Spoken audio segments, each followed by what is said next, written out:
kita akan melihat seorang wanita dewasa dan seorang anak kecil laki-laki yang baru saja pindah ke sebuah kontrakan baru. Mereka membawa koper-koper itu ke dalam. Ternyata, di dalam koper-koper itu berisikan anak-anak kecil. Jumlahnya ada 2. Anak-anak itu dimasukkan ke dalam koper memang sengaja dilakukan oleh ibunya agar bisa gampang diterima ketika mengontrak sebuah rumah. Karena jika mengontrak sebuah rumah dengan anak yang lumayan banyak, jarang ada yang mau karena berisik, dan sekalipun ada yang mau, bayar sewanya akan sedikit agak mahal. Ketika malam tiba, anak laki-laki tertua menghampiri seorang anak yang lain di kota bernama Kyoko. Mereka lalu sembunyi-sembunyi masuk ke dalam kontrakan. Ternyata, Kyoko pun anak dari ibunya. Jadi total anaknya ada 4. Masing-masing di antara mereka adalah anak tertua bernama Akira, anak kedua bernama Kyoko, anak ketiga bernama Shigeru, dan anak terakhir bernama Yuki. Malamnya saat mereka makan malam, ibu mereka membagi-bagi tugas untuk dilakukan. Semua keperluan belanja keluar hanya boleh dilakukan oleh anak tertua. Dan satu hal yang harus dilakukan lagi, ketiga anak yang lain jangan sampai ketahuan pemilik kontrakan. Karena jika ketahuan, kemungkinan besarnya mereka akan diusir. Kemudian besok paginya, ibu mereka berangkat kerja. Akira menjadi penanggung jawab rumah ketika ibunya bekerja. Dia pergi ke supermarket, belanja semua keperluan untuk di rumah. Sedangkan Kyoko bertugas untuk membereskan rumah, meletakkan semua perabotan ke tempat semestinya, dan 2 anak terkecil mereka, yaitu Shigeru dan Yuki, hanya bermain-main. Mereka tak bersekolah karena keadaan membuat mereka semua tak bisa masuk ke sekolah. Malamnya, Akira memasak untuk makan malam, sedangkan Kyoko bertugas mencuci pakaian mereka semua. Tak lama kemudian, ibu mereka pun pulang. Kyoko bukanlah anak yang malas. Ketika tugasnya sudah selesai semua, dia sesekali belajar lewat buku yang ia punya. Kemudian besok paginya, ibunya tak langsung berangkat kerja. Dia bermain dulu bersama anak-anaknya. Ia merapikan rambut kedua anak perempuannya. Ibunya memang begitu perhatian kepada mereka semua. Kemudian malamnya, ibu mereka pulang begitu larut. Akira bukanlah anak yang terlalu polos, jadi ia tahu betul ibunya habis meminum alkohol. Mereka semua memanglah lahir dari rahim ibu yang sama. Tapi, keempat anak itu mempunyai ayah yang berbeda. Tapi meskipun begitu, mereka semua menerima keadaan ditambah ibu mereka begitu perhatian terhadap mereka. Besok paginya ketika mereka bangun, ibunya sudah berangkat dan meninggalkan sebuah catatan dengan sejumlah uang. Ibunya akan pergi untuk sementara waktu. Jadi sekarang Akira benar-benar harus bertanggung jawab atas segala sesuatunya. Dari mulai membayar tagihan listrik, tagihan telepon, sampai belanja keperluan untuk makanan mereka semua. Waktu demi waktu berlalu, sudah sebulan lebih ibunya tak pulang. Tapi mereka semua bukanlah seorang anak yang mudah menangis ketika ibunya pergi. Kemudian suatu hari, Akira pergi meninggalkan kota menuju suatu tempat. Ternyata ia menemui ayah dari Yuki, mungkin untuk meminta sedikit uang. Kemudian habis dari situ, ia pergi ke suatu tempat yang lain. Dia menemui ayahnya. Di sana, ayahnya pun hanya memberi uang sedikit, karena ayah mereka pun bukanlah seseorang yang kaya raya, hanya seseorang yang bekerja serabutan demi menyambung hidup. Malamnya, Akira pun kembali pulang ke rumah. Besoknya, hari-hari kembali normal. Kyoko membacakan dongeng kepada Yuki, Shigeru bermain-main dengan mainannya, Akira belajar. Lalu tak lama kemudian, akhirnya ibunya pun pulang. Setelah sebulan pergi, dengan alasan bekerja. Tak lupa ia pun memberikan oleh-oleh untuk mereka semua. Kemudian, ternyata ibunya pulang hanya untuk mengambil beberapa baju lagi. Jadi ketika sore, ibunya kembali berangkat. Akira mengantar ibunya sekaligus membawakan tas ibunya yang berisikan pakaian yang begitu banyak. Kemudian mereka berpisah di stasiun. Ibunya berjanji nanti akan mengirimi mereka uang dan akan pulang ketika malam Natal tiba. Waktu demi waktu berlalu. Mereka habiskan bermain di dalam rumah, karena memang tak bisa untuk keluar rumah. Mereka makan malam bersama, bahagia bersama, kemudian Akira sesekali pergi keluar untuk berbelanja keperluan. Sudah berminggu-minggu ibunya pergi dan belum juga mengirimi mereka uang. Hari ini adalah hari ulang tahun Yuki, anak paling kecil mereka.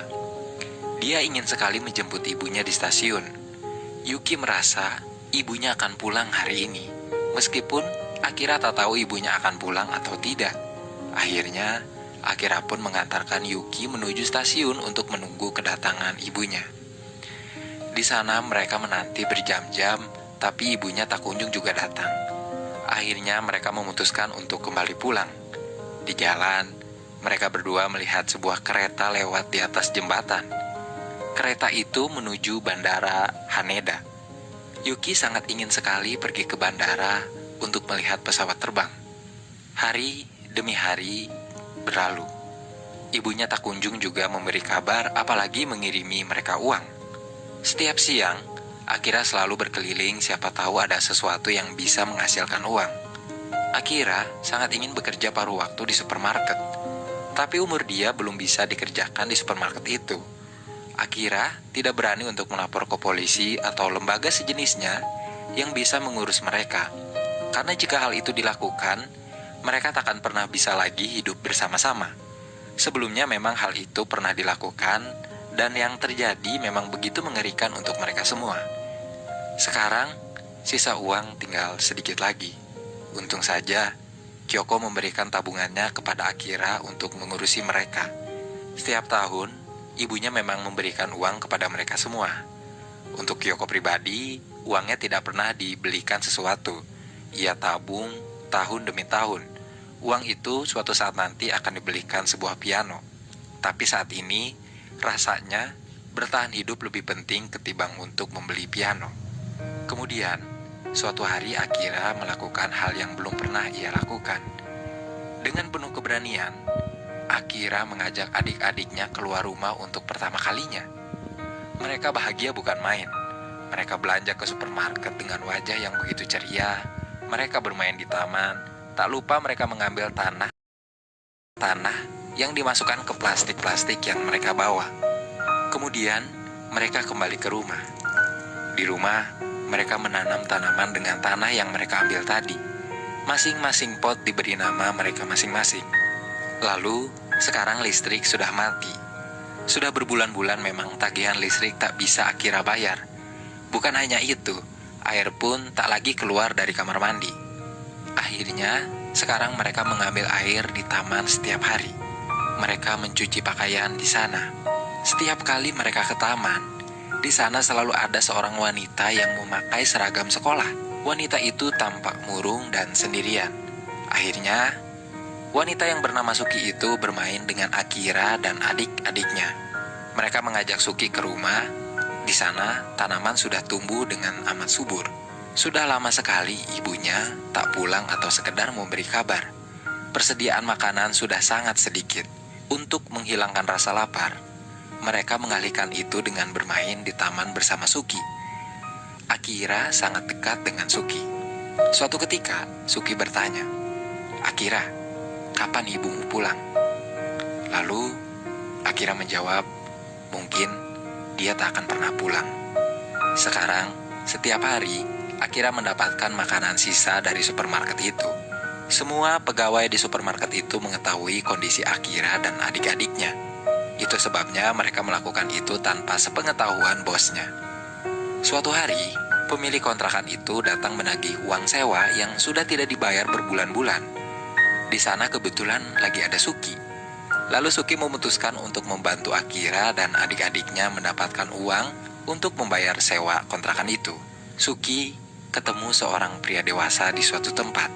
Ternyata, Suki menemani pria dewasa itu untuk berkaraoke untuk mendapatkan uang. Akira yang tahu itu langsung menolak uangnya dan berlari meninggalkan Suki.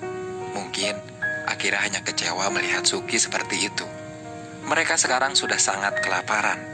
Sampai-sampai Shigeru mengunyah sebuah kertas untuk menghilangkan rasa lapar.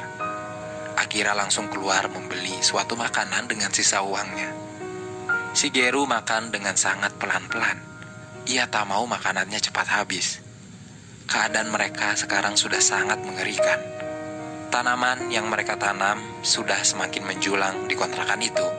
Semenjak uangnya ditolak oleh Akira, Suki belum pernah datang lagi ke sana.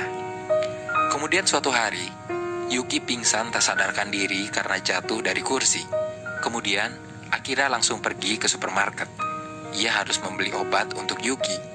Tapi dia sama sekali tak punya uang sekarang. Akhirnya, Akira memutuskan untuk mencuri obat itu. Yuki masih tak sadarkan diri. Badannya sekarang semakin demam. Akira bingung harus bagaimana. Karena tak ada yang bisa ia lakukan.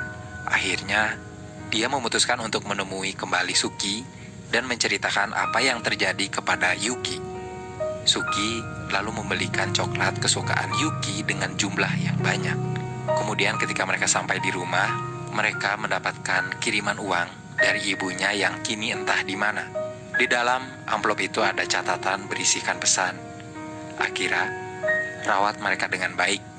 Ibu mengandalkanmu. Malam tiba, sekarang Yuki sudah meninggal. Lalu mereka memasukkan Yuki ke sebuah koper berwarna pink dan dibawa pergi oleh Akira dan Suki. Demam yang begitu panas membuat nyawa Yuki tidak tertolong. Suki dan Akira membawa koper berisikan mayat Yuki itu menuju sebuah tempat menggunakan kereta. Mereka berdua membawa Yuki ke sebuah bandara, tempat di mana Yuki ingin sekali pergi. Mereka menguburkan jenazah Yuki di sana, di pelataran bandara itu, agar Yuki bisa terus melihat pesawat-pesawat terbang yang pergi dan datang. Akira dan Suki kembali pulang. Tak ada percakapan di antara mereka. Tak ada yang bisa dilakukan ketika rasa kehilangan datang selain diam. Hari-hari selanjutnya dilakukan kembali dengan normal. Para pegawai supermarket itu masih memberi mereka makanan sisa. Sekarang, Suki bermain bersama mereka. Lagi pula, hidup Suki pun sama tidak diinginkan kelahirannya seperti mereka. Lalu, film pun selesai. Nobody Knows terinspirasi dari kisah nyata, yaitu kasus pengabaian anak di Sugamo, Tokyo yang terjadi pada tahun 1988. Dalam kasus tersebut, polisi yang bertindak atas laporan warga menemukan 3 anak yang terkurung di sebuah rumah dalam keadaan lemah dan kelaparan, bersama mayat salah satu saudara mereka yang meninggal karena kelaparan. Sebenarnya ada 1 anak lagi yang tidak ditemukan jenazahnya. Nuansa tragis kasus tersebut yang rupanya merupakan masalah cukup serius di Jepang, jelas mengundang kontroversi dan berbagai spekulasi, walau sang ibu yang bertanggung jawab sudah ditangkap oleh pihak polisi. Terima kasih sudah menonton video ini. Jika kalian ingin request film, silakan komentar di bawah, dan jangan lupa untuk menekan tombol like, share, dan subscribe. Dan nyalakan lonceng agar kita cepat dapat AdSense.